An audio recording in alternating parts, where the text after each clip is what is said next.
আলিফ মাম্মা, wow, এই দেখো আমার আব্দুল্লাহ আলী কি করছে।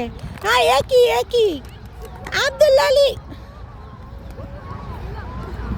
দেখো গাইস, আমার ছেলেরা কত নোটি। হ্যাঁ, হুম, এই দেখো কে কি করছে, সব দেখো, সব দেখো, সব সব সব।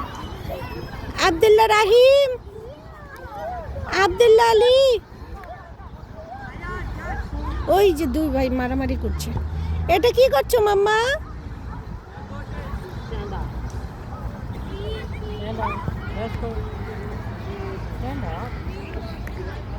এটা কি করছো? কি করছো মাম্মা? এদিকে তাকাও। আলিফ, আব্দুল্লাহ রাহিম, হ্যাঁ কি করছো? ফাইটিং করছো? ও, লাভ করছো? Wow wow. আচ্ছা আচ্ছা, আলিফ আলিফ আলিফ।